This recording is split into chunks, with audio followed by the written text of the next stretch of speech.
In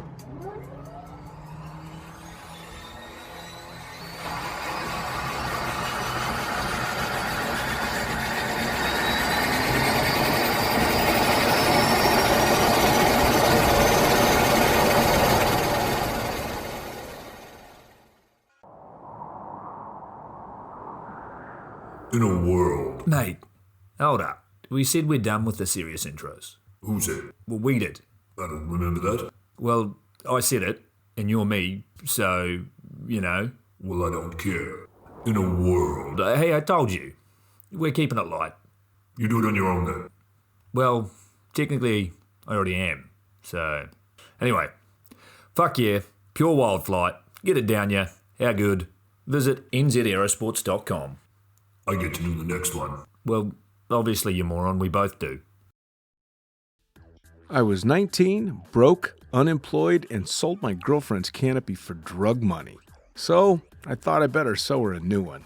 What a sentence, and what a story. This describes the humble yet outrageous beginnings of NZ Aerosports, the home of Icarus canopies, in the words of our founder himself. From getting a paratrooper toy from his mom, watching parachutes at the DZ as a 6-year-old, jumping off the wharf with a parachute made from bed sheets, doing his first jump at 16, sewing his first canopy on a borrowed machine at 19, and starting to sell parachutes out of a garage in 1986, Paul Gyro Martin had an undying love for the sky. Our company started with one man with the wildest of spirits and a true blue sky dream, a renegade. In the time that Gyro created and ran the Icarus Canopies brand until he passed away in 2017, he pushed everything he had to its limits. We miss him, and we always will. Gyro is the next generation of NZ Aerosports. It honors our founder, of course, because it was the name we all knew him by, but Gyro the rebrand also marks the start of a new chapter, our next jump. Gyro is the space between sound and silence, art and science, chaos and calm. Gyro is a state of epic tranquility that transcends understanding. That moment, in the door, in free fall, mid-swoop, where nothing but the present exists. A perfect balance of euphoria and thrill. Gyro captures our passion for flying and our commitment to designing break-the-fucking-rules canopies that deliver pilots pure, wild flight. Coming straight from the cockpit, it's another episode of Lunatic Fringe with the fucking pilot.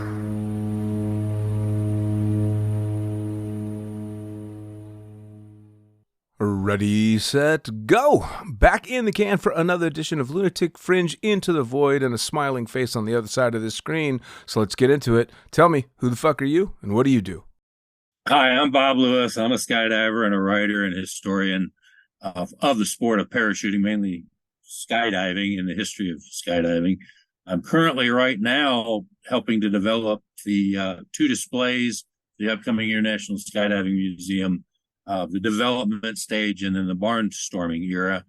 And that's quite exciting. I've got 2 books that I've finished and working on 3 more in that series, and then have ideas for quite a few. Oh my more. So you're keeping busy. You're a busy guy. Now, here, I want you to explain, because I got to know right off the bat, your nickname is Mardi Gras Bob.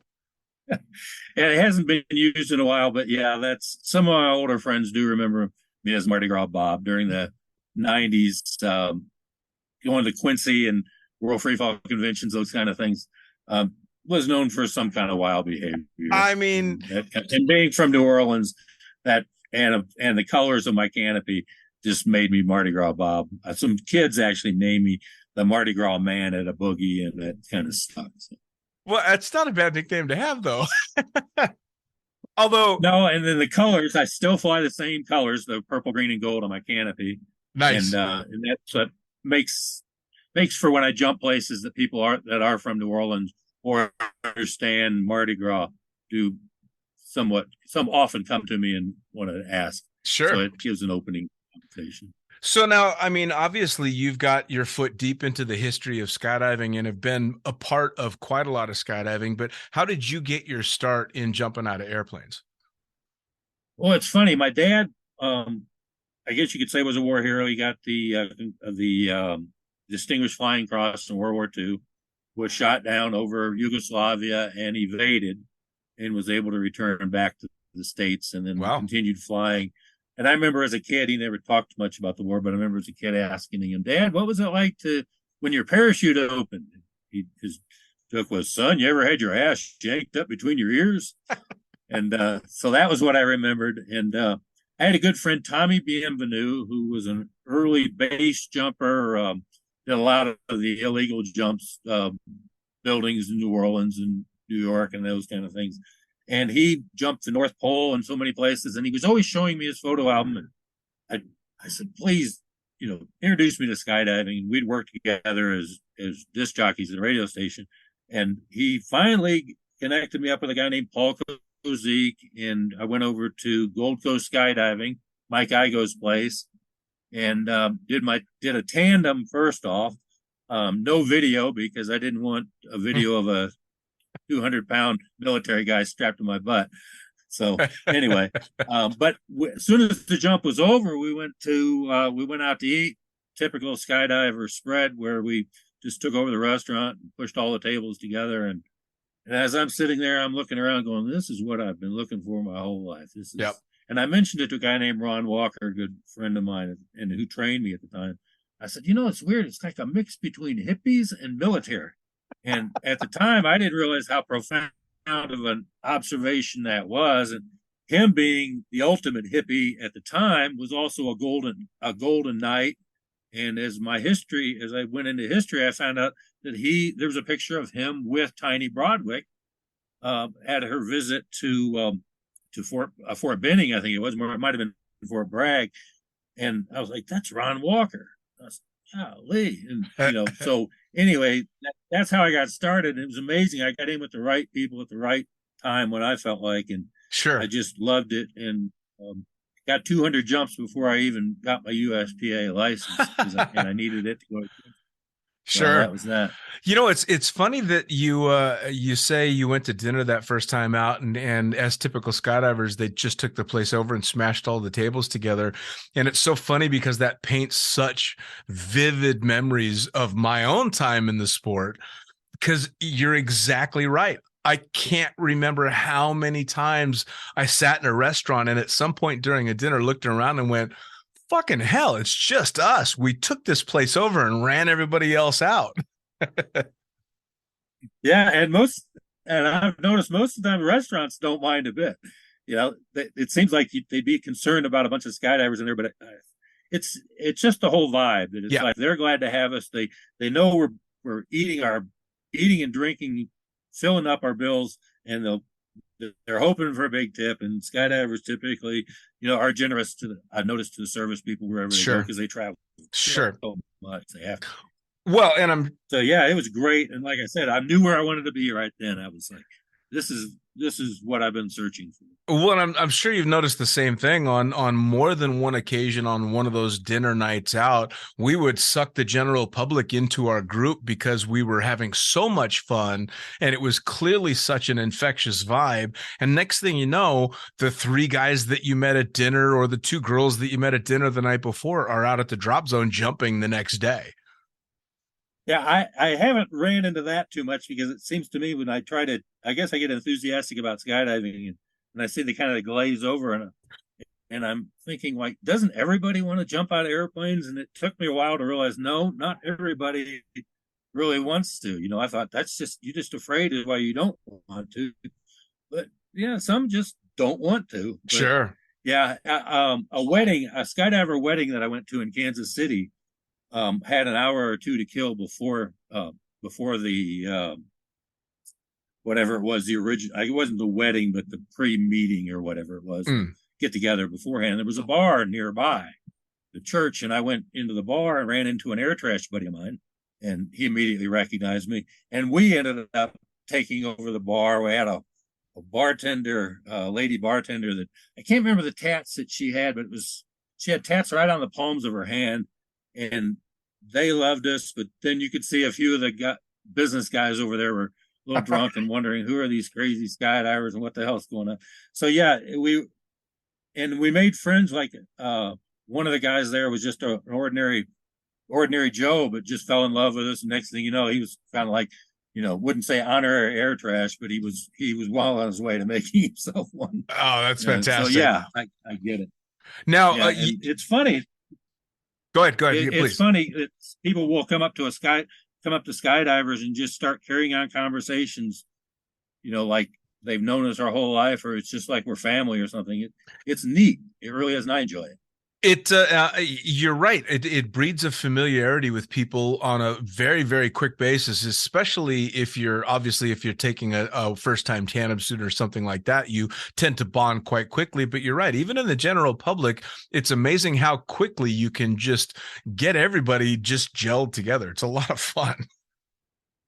It really is. I enjoy the sport. I love going places. And the old joke, and I'm sure you've heard it, is how do you know a skydiver when you first meet one? He'll tell you. Yeah.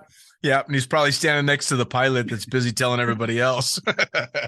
Yeah. They'll joke. What is it? What is the difference between God and a pilot? God doesn't think he can fly an airplane. Yep. Or now along that line. You had mentioned that when you were starting out jumping, you said you were a DJ, a radio DJ. Well, yeah, I was always in electronics, and I got it. It was funny that one summer, a girlfriend of mine, her girlfriend was dating the head of programming for a rock and roll station there in the Gulf Coast down there in Gulfport, Mississippi, and I had done ham radio work and that kind of stuff, so I thought I had a voice for it. And so he said, "Look, we need somebody to do 6 to midnight on Sunday night or something. You want to come down and give it a shot?" And I was frozen stiff. It was actually, I had someone call up one time and say, "You must be new." I'm like, "Yeah, I am." And they go, "Well, you can tell." But then after a while, it got on, and I got to. They gave me the spots a lot of the DJs didn't want, which was like 6 to midnight on Friday and Saturday nights, which was fine with me because I didn't really start partying until 10 o'clock anyway. Sure. So the idea of getting off work at midnight was like perfect. When I go out to the clubs, everybody else will be half blasted, and I'm just getting started. Yeah. So it was great, and I loved it. I took kind of a NPR kind of voice idea to it instead of being the loud, crazy DJ. Sure. I was kind of the laid back and would sneak into the program director's office from time to time and snatch records and play them what they call breaking format. Because I don't know how many people realize that the songs you hear on the radio or at least back then were paid for. Sure. You couldn't play songs that you weren't paying to play. And or had some kind of agreement for the rights. It's it's kind of like the internet now. You got to be careful what you publish. Sure. But I would just grab a record and it's like, it's Greengrass and High Tides for 30 minutes, and I'll sneak outside. So I ended up not too well liked by some of the stiffer necks there at the radio station, but the general public, knew who I was. And it saved me quite often out partying when we get into a sticky situation. Somebody'd say, "Oh no, that's Bob Lewis, don't mess with him." Isn't that the way it goes though? I mean, obviously you've got the status quo and people that don't like it when you start doing things a little bit different, but I mean that makes you fit right in our community real well. It did. That's why I knew where I was when I got around skydivers. I was like, "Yep, I recognize this." I thought I was the weird one, but maybe there's a whole group of us out there.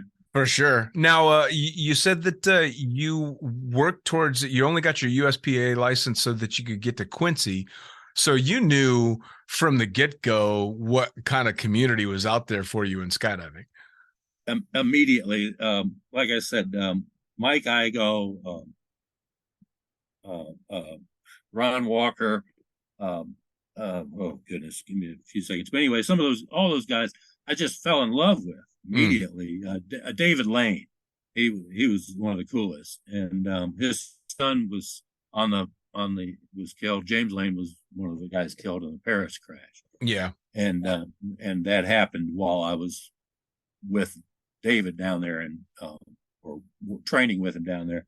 So yeah, all those guys were just I just immediately fell in love with them and didn't realize that they were actually really the core skydivers. Um, you know, it. I look back at it and it seems so obvious that these guys were, somebody in the sport, or not, somebody's not the right way, but really the essence of the sport, if you will. Sure. And I sensed that the essence is what I was after. And so I love these guys and just had so much fun, and they had so much fun with me. And I was a poor skydiver to begin with, falling off the steps and, bag coming between my legs and that kind of thing. And they would actually, Mike Igo would round up the guys to watch me land, because they would always know there'd be a spectacular, biff end landing somewhere in the thing. And if I stood it up, there'd be the whole airport would cheer. That's when you know something's going on, is when the crowd is this is before swooping and the crowd's coming out to watch you land. Yeah, but they weren't doing it to see the skill. They were just for the entertainment value. Yeah. Strictly. Well, Yeah. so I mean, to be at a time when stuff like Quincy is going off, and you've got this core group of people that are out there doing the jumping. I mean, yeah, it sounds to me like you knew what an amazing time you were living in. Well, it's funny. Went to Quincy the first time I went. I was just totally flabbergasted. I mean, just in awe. I remember. Well, it didn't happen just the first time, but it happened every time. I'd be sitting in my tent, giggling like an idiot, like I'd lost my mind. The evening, just going over everything that happened, just hysterical giggles. Yep. And it was like that. So the second year, it might have been the second year that I went. I was making a little bit of money at the time, and they were auctioning off. I guess they were sponsoring or helping the local ASPCA that year. And so my understanding is all the vendors have to donate something to the cause, and then they have an auction. So I was trying to get, was it Mike Mullins' King Air? That was one of the auctions, a whole load. And it went too high. I didn't get it. But the next morning I ended up waking up in my tent with a full load for an otter from Carolina Sky Sports. And so I talked to my friends, and they go, "How much did it cost you?" I said, "Like $250." I was like, "That's like $10, $11 a slot." I said, "I could let my friends all jump for $10 a slot." Nah. I went to the Manifest microphone. I don't know if you're familiar with it, but it's connected through the whole airport, all the packing areas, and where all the planes are. It's just loudspeakers and FM radio everywhere. And I announced the first annual Mardi Gras Bob half naked skydive. And the rules were you could just be half naked. It didn't matter top, bottom, left, right. But if you were half naked, you could get a free skydive. And I thought it was kind of risque even at the time, that I might catch some shit for it, but I didn't. The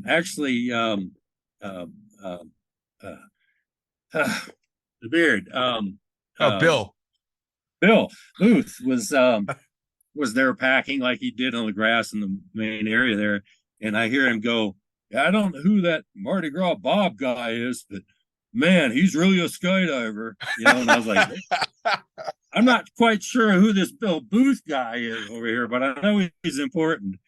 And at the time I had no idea how influential he was, and just the design of the rig I was wearing. But the fact that he liked me and just meant something. And then I got a full load. Had one lady, good friend, ended up being a good friend, says, "Bob, I've got a girl, a redhead. She's a WUFO though. She'll do a tandem, and I can get a tandem master. But he's a guy, but she'll go completely naked." I was like, "Well, I think that'll work." So we ended up with a full load, and I was in cut off blue jeans and Tevas, I think, and we never saw each other after the exit, because no cloth, obviously, slowing anybody down, so everybody went everywhere. And so that became kind of a yearly thing, and I liked it. But then had to got older. I'm too old to be getting naked, half naked young girls on an airplane, I guess. Well, it's environment. It's funny. The environment in skydiving has definitely changed. It's turned from more from what was a lot like you said, a bit of a half hippie, half military, almost commune kind of vibe into a proper no shit sport. I mean, it's different. Yeah, a lot. Maybe it's the getting older thing, and I try not to be like the grouchy uncle kind of guy. Back in my day, but it does seem that the sport now has less camaraderie, at least as a whole.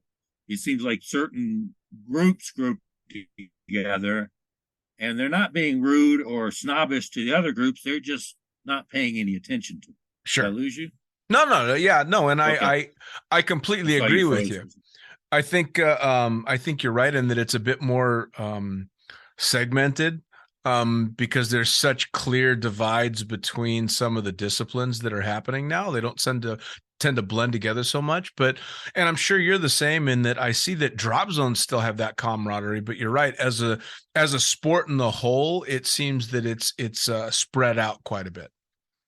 Yeah, and then I'm clouding my judgment on the fact that I've been jumping in places like Paris and those kind of things where it is, has a professional vibe to it, as opposed to drop zones like Gold Coast or places like that where it's just, who showed up today? Let's get something together. Let's have some fun, and then, let's party tonight and do it again Sure. tomorrow.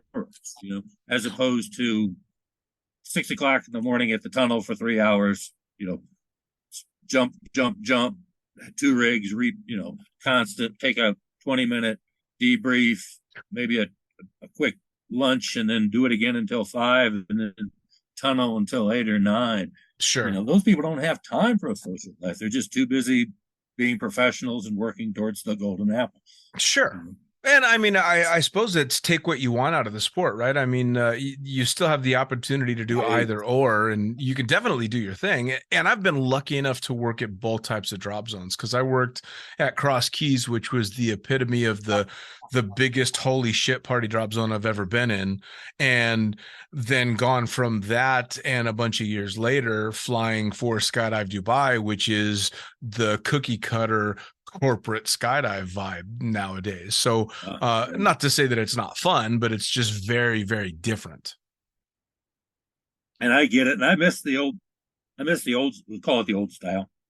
I miss more wide open, fun type drop zones where you can do horny gorillas or tubes or whatever you want to do, as opposed to, serious point turning or whatever, Sure. where everybody's so concerned that everything's perfect.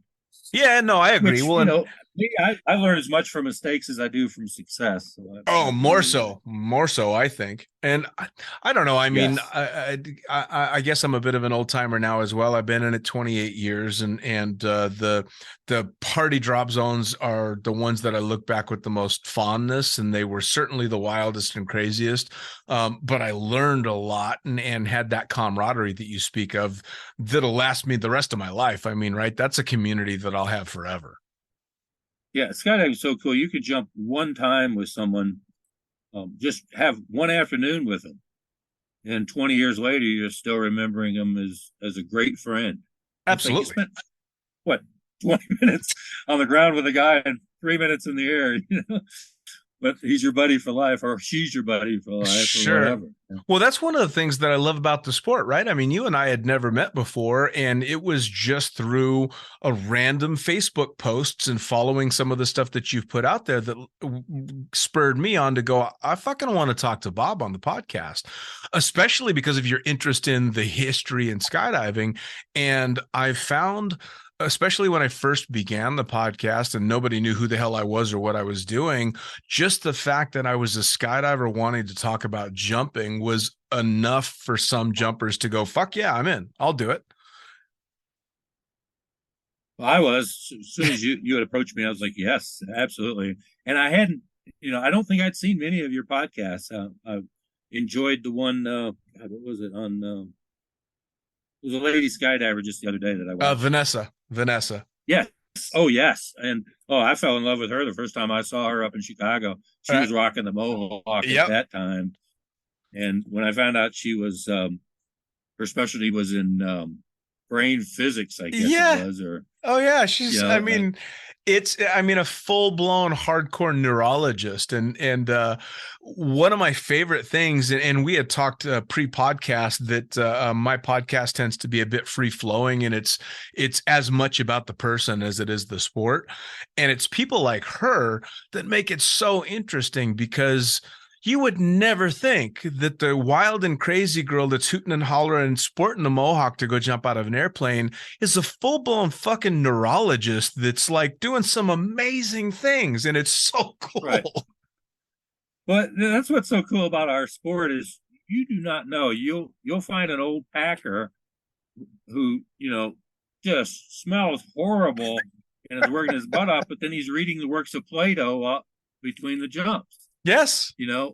Or you got neurologists, you've got doctors, lawyers, and just people who have dropped out and they're doing whatever they can to be able to pay for jump tickets, whether it's cleaning toilets at the drop zone or learning how to rig or whatever it is. Sure. Now, had you worked in the sport? Were you doing something other than jumping and jumping for fun, or? No, I was an electronics guy. I always have been. Radar in the military, and then had a few businesses.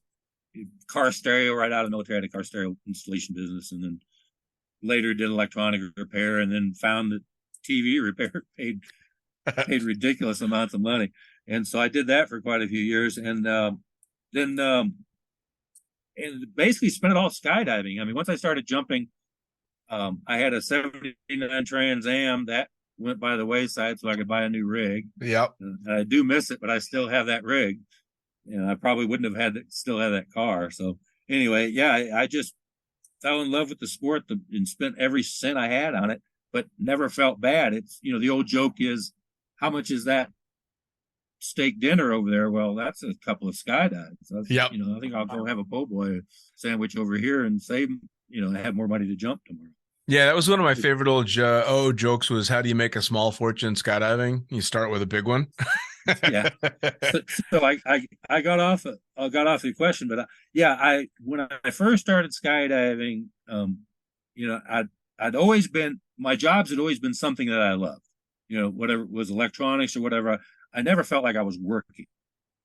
There was a few jobs, of course, as a kid, the paper route, that kind of thing, where, you're really, it's a job. Sure. Work. And if you could not do it, you wouldn't, but you did it for the money. But most of the time I did electronics and I enjoyed it. Car stereo was just my life and all that. Then the radio DJ job was funny that I didn't even pick up those paychecks because when the checks would come in, they'd be sitting there in the desk and I didn't work until the next following weekend. So it's like, you're going to pick up your check? I'll get it when you don't care about money. I was like, no, you weren't. The DJing wasn't paying that much. And at the time I was, money was not a problem. Sure. But anyway, I did not want a job that I didn't like. And I loved skydiving. And I felt that if I got a job skydiving, that I would end up hating it. Sure. Well, I mean, that's so anyway, yeah. So I didn't do anything. I didn't pack. I didn't try to become an AFF or a tandem instructor, not even a coach or anything like that. I was there to jump with folks, but I didn't want it to be my job. Which is honestly, and I never really had to. I mean, I look back at my time working as a full-time skydiver and I have zero regrets for doing it, but I can also acknowledge the fact that I gave up some of not the passion in the sport, but I gave up opportunities to have a whole lot of fun in the sport because I was working in it. So it was definitely a trade-off. Well, yeah, there's a trade-off. To kind of circle back around, one of the ladies that was on my first Mardi Gras Bob half naked jump, she later came out to Paris and started doing tandems. And I was out there, actually was working a little bit. I actually did take a job at Paris there for a little while doing chief of maintenance out there when one of the guys went away. So, but anyway, I was watching this girl, and I won't mention her name because she she threatened me with exposing that picture if I ever showed that picture of the jump. But anyway, I would watch her land, run across the packing area, or run across the drop, run across the runway, go over to the school, grab a new student and a new rig, and head out to and she did that 10, 12 times a day, every day. I'm sure she had it up, but it sure didn't look like it. And so then she ended up later becoming videographer for the world events, the world record jump in Thailand, and is just so well known in the sport now, part of the highlight skydiving team, which is the all women skydiving team. And so she still looks at me with a kind of a jaundiced eye, wondering, if I'm still the Mardi Gras Bob from 25, 30 years ago. Of course. Anyway, yeah. So to round it back around, to not drag us out too far, she was just the opposite. She when she did the Mardi Gras Bob jump, I don't think she had a B license, probably. She was just new, very uncertain, very uncomfortable around people. And, 10, 15 years later, she's Hall of Fame quality skydiver. Oh, yeah. And just amazed me. And she did the opposite. She got into the sport and worked her butt off. And working for the Canachers, I love the Canachers, but they will let you work yourself to death. If you want to try to get to the top of the heap, they're not going to stop you. Yep. And that's not a bad thing. That's why there are so many talented people that come through that place. Sure. Because they know that's the top of one of the heaps, and you want to get to the top of it. Oh yeah. And she certainly did. And I had regrets, but at the same time, I didn't have the work ethic that was required. There's no way I was going to make 10 tandems a day. It got to be downright brutal. And I was a meat hauler, man. I was doing hardcore tandem stuff, especially the Cross Keys days, which I've talked about at length on this podcast. But at its peak in Cross Keys, Saturdays and Sundays, the tandem instructors would do 25 tandems a day. And it was at next level. You're living off of Red Bull and Snickers bars for 2 days. And not a healthy way to do things. Great experience. And you talk about bonding with your coworkers when you're, going through that kind of environment day after day, you bond really, really quickly. Yeah. But it's like any kind of stressful situation too, where you don't have time to think about your behavior. People's true character does come out quite often. Oh, man. And you'll see that. Oh, yeah. You've probably seen it more than I have, where people will come in, I'm the greatest, look out, elbowing their way to the top. And they realize that, they can't take the rejection or the failure or whatever, and they end up burning out. Whereas you got the other ones who you don't really notice them. They show up there, they do their job, they're kind of quiet, and 20 years later, they're still there doing their job. Yeah. And you realize, man, that's one of the best photographers, best tandem guys, whatever, the Jim Wallaces of the community. The unsung heroes that just do the work, man. I mean, that are literally introducing tens of thousands of people to the sport. And, they're the ambassadors to the sport, even though we know what they're like at the tiki bar at 3:00 on a Saturday morning. That's all too true. That in skydiving, it doesn't matter what you do for a living. It really doesn't matter your politics or ethnicity, anything. Are you going to be in the slot when I come down there, or are you going to go low? That's all. I mean, it seems like skydivers dislike somebody who goes low, at least in the FS community, it's somebody who goes low more than they do somebody who, let's say, pisses on the toilet seat. Yeah. Well, it's kind of funny because you look back at like the movies that got me initially involved in skydiving. Point Break, of course, was the big one for a lot of people, specifically for me. But so was the movie Drop Zone with Wesley Snipes. I love Drop Zone. I love that. I did. Absolutely. Love that. What was his name?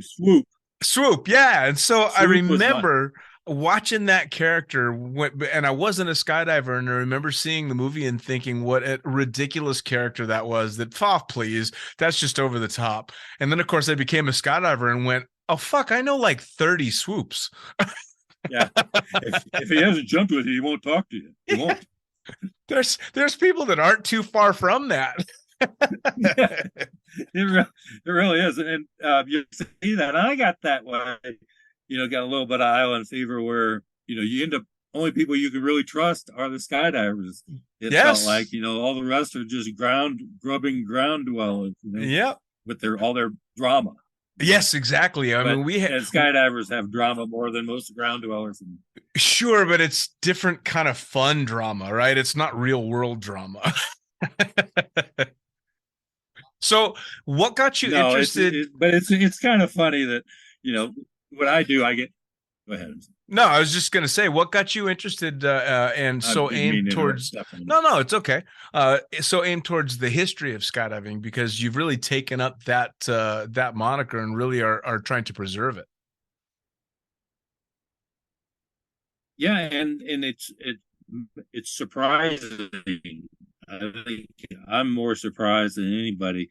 Some of the best compliments I get are from my old friends who knew me, 20 something years ago, and they'll say something like, "Bob, I never really realized how good you were at that." And I'm, wow, thank you. Yeah. Because I do come across quite a bit as a flake and a fun-loving kind of guy, and maybe not the best educated, but when I put pen to paper, if you will, it turns out pretty well, and I've surprised myself. And the fact that the International Skydiving Museum decided to put me, or have me help, I guess would be the best way to describe it, put together the discovery and barnstorming eras for the display. We actually got a big Zoom meeting tomorrow with the designers. Got all the research in. Now we just got to figure out how to pick and choose what's going to be used and how they're going to display it and that kind of thing. But to answer your question, how I really got into it, I guess, was just, I hate to admit it, but it was kind of like Facebook. People were posting pictures, and this gentleman by the name of Bill Roby posted a picture of Tiny Broadwick, and I knew a little bit about who our first lady of parachuting was, and so I dug out a picture that I had found and posted it. And he answered back and said, "That's not Tiny Broadwick." He says, "It's a really good picture recreation, but that's not Tiny." And I'm like, who is this bozo arguing with me on Facebook, So I went and found Dan,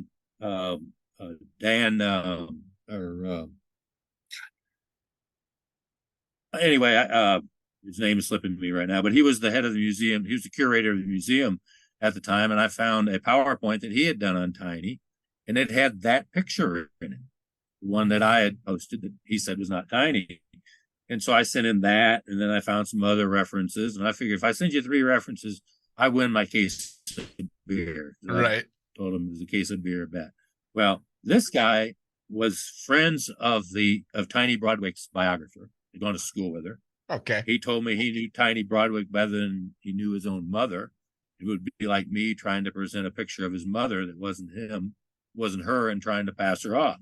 And I'm like, yeah. Well, I don't care who you are or how long you've been around. Prove it to me. Well, he did. And it turned out it was an Ethel Knudsen who took up Tiny's moniker and her act after Tiny separated from Broadwick. And then she only lived about a year or so, and she was killed in a parachuting accident. So that was it. But there's a picture of this beautiful long-haired girl purported by Getty Images and so many other places to be Tiny Broadwick, and it's not. And so what that did, me trying to prove Bill Roby wrong, caused me to become an expert on Tiny Broadwick. I mean, there's not a picture out there that I have not seen. I got to Bill Roby turned me on to Elizabeth Robertson, who was the biographer. We spent a lot of time on the phone. She sent me a pile of her books autographed, and I took them to the museum and did a talk on Tiny Broadwick, and then the books were there presented to people who wanted them, donations going to the museum. So that all worked out well. And then I ended up meeting Tiny Broadwick's great-grandchildren who knew her, and they sat at her feet as she would drink scotch and tell them the stories of her jumps. And so I was able to get my hands on her original scrapbook, all the clippings from the 1900s, 1910s, pictures with with Glenn Curtis, Glenn Martin, her mentioning talking to, I guess it would be Orville Wright, and then and Orville Wright mentioned to her, "I'm glad you're interested in aviation," and she says, "Well, I'm mainly interested in parachutes," because she had been doing jumps 10 years before the or quite a few years, I would say 10 years, but 5 or 6 years before the Wrights took to the air. So Sure. So then that ended up doing it. Then I started just more stories of the women in parachuting, and I got enough of the stories together to do a book that that only went to 1942. It just basically covered the ballooning era. Sure. From the first jump in 1799 by a woman. Man. First jump by a woman in 1799. Her husband had made the first parachute jump, or first free flying parachute jump, just 2 years before, and she had been in the crowd. In typical skydiver type of story, she went up to him and said, "I want to be your student," and he trained her, married her, and put her out 2 years later. And so she ended up being the first lady to jump, and so that was in 1799. And so I just kept doing the history, and I decided to end that era with the development of silk parachute, because as war was coming, Japan had all the silk. Obviously, they weren't going to give us any, and cotton wasn't going to work. So DuPont developed the silk for the stockings, and they went and created an offshoot of a parachute company, and a silk company, and ended up.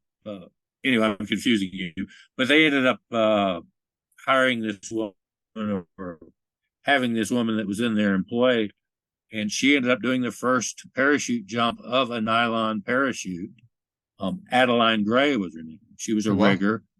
She had like 30 jumps prior to that. So once she did that, that's 1942. That's the end of the beginning, if you will. And then we got the war, and the war made a big difference. Just like World War I made such a big difference in airplanes. Sure. World War II really made a big difference in parachutes, and of course airplanes. And then the funny thing about studying all this history, I find out that from the very beginning, all these people are connector linked together. It's like one person would not have existed. Like Tiny Broadwick would not have existed without Charles Broadwick. Charles Broadwick wouldn't have began his career without Tom Baldwin, who was the first American to do a parachute jump in 1888. First American to do a jump in America. Sure. And then he learned his jumping from Van Tassel, or ballooning from a guy named Van Tassel, who is the gentleman I talked about earlier, who had the Freitas sisters. Sure. He took to Australia and caused all kinds of havoc with these scantily clad skydivers leaping from balloons. So it's funny, it's all tied together. And then Irwin, who the military parachute, got a lot of his designs from Baldwin, or from Broadwick, who was somewhat of a scoundrel. So I think he was afraid to go put his name that much public. So he ended up giving or selling whatever, letting Glenn Martin have the patent for the lifesaver vest. Oh, wow. The first, if you will, parachute rig. And so then, that continues to this day.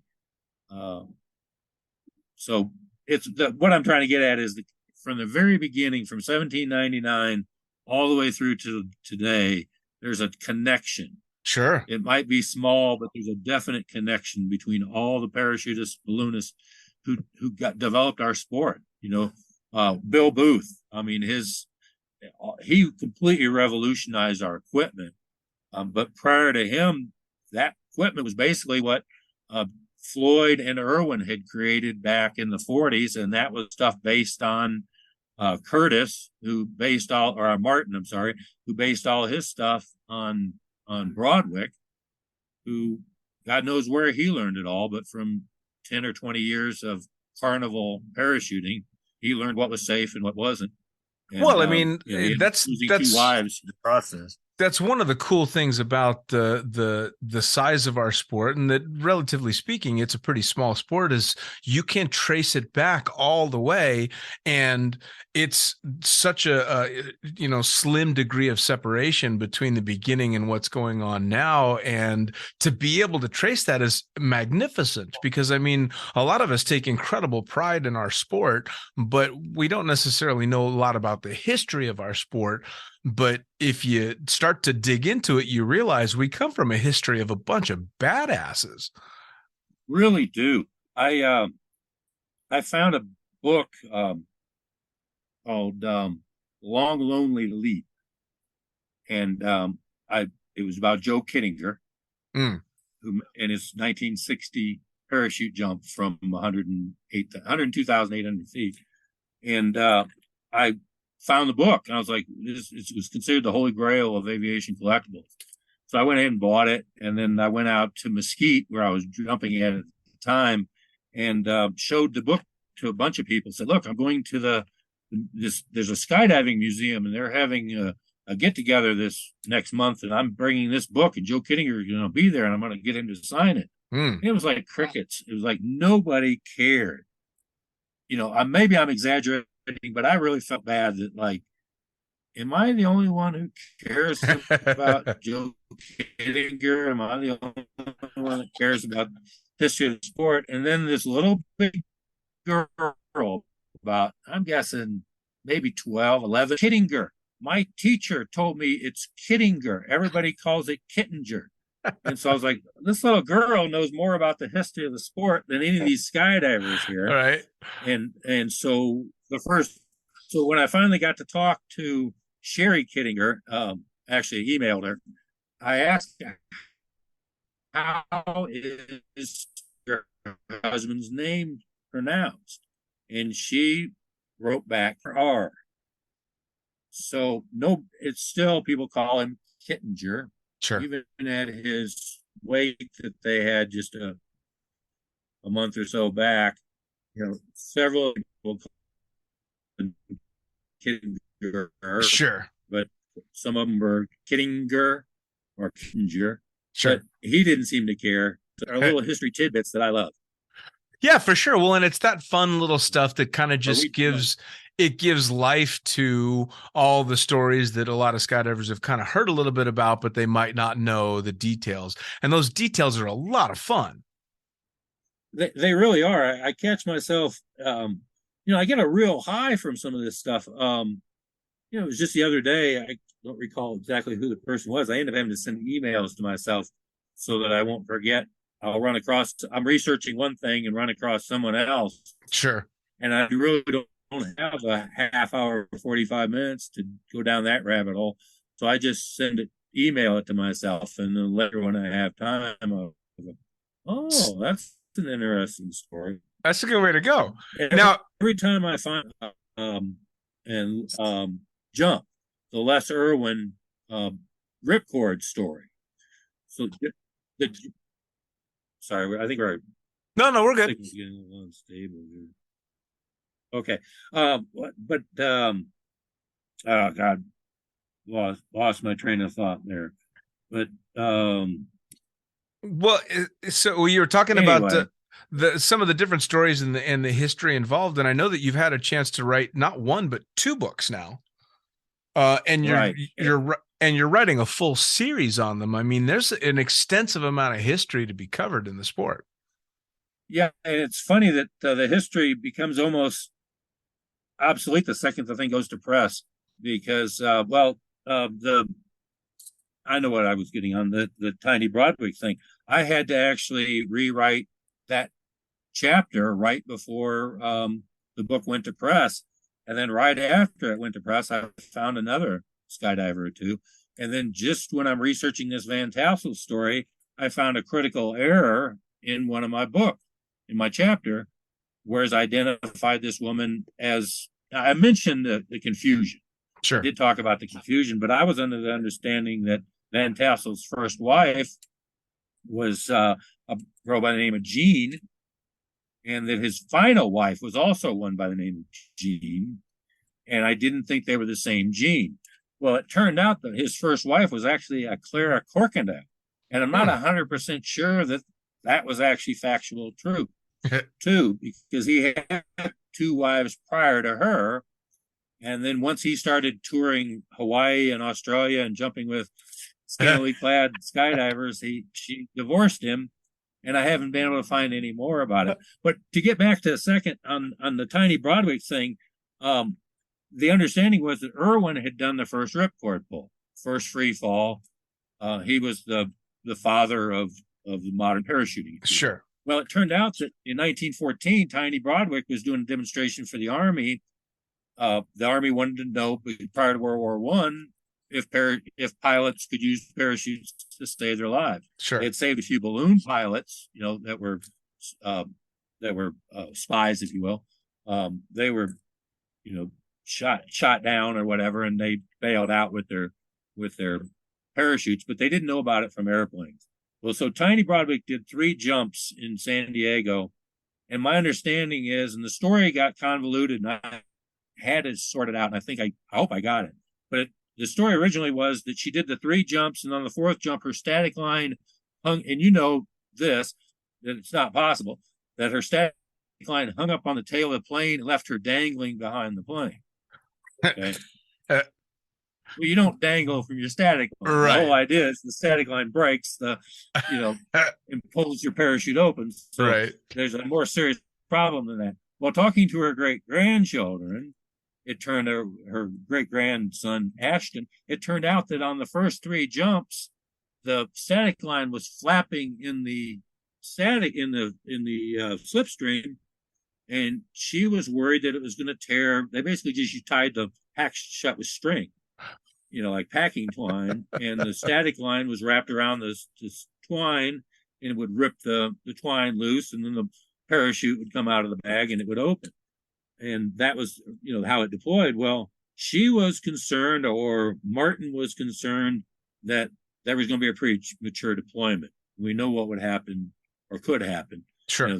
The best thing that could happen is she'd land where she didn't want to land.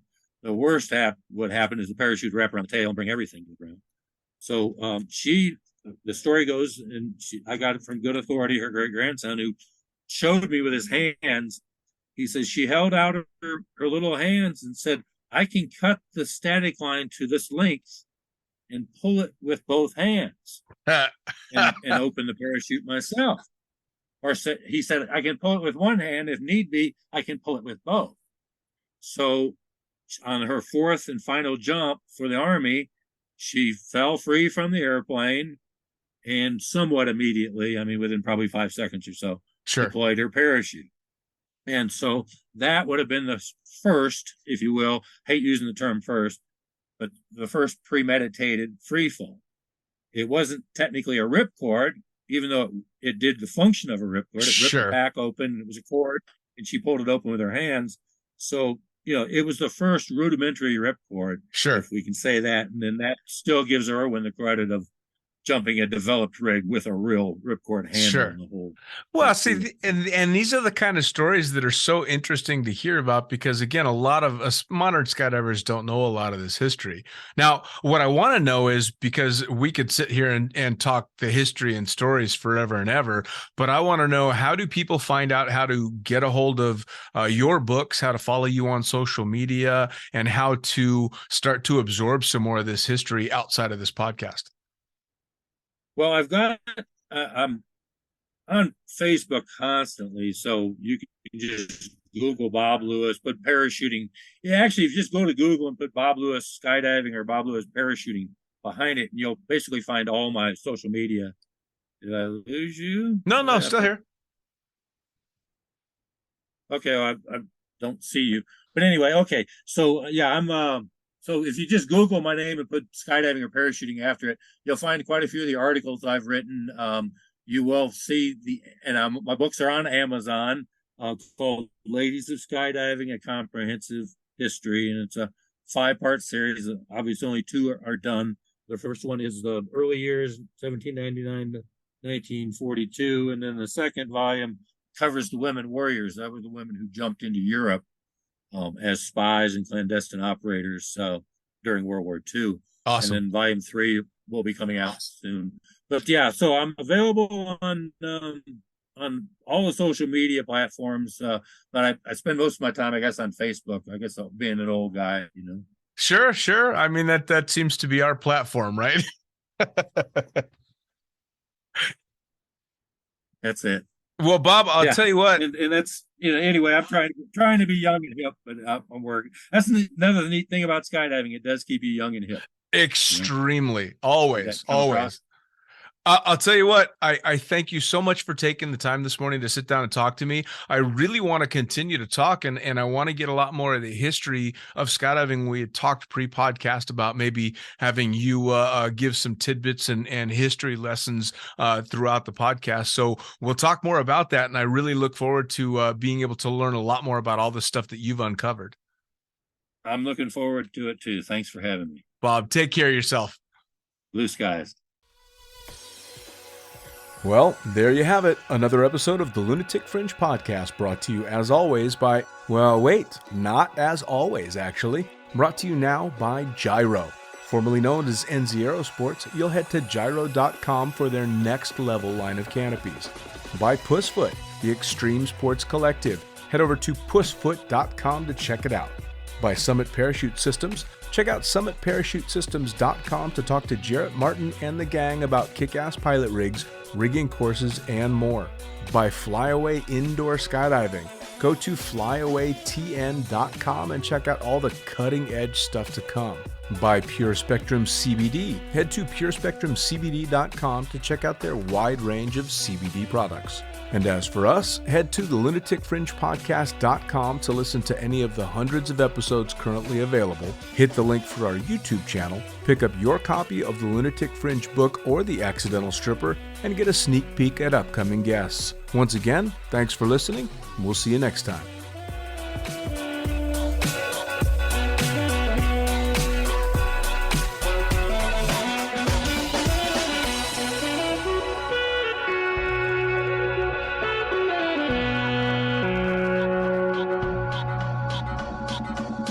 Thank you.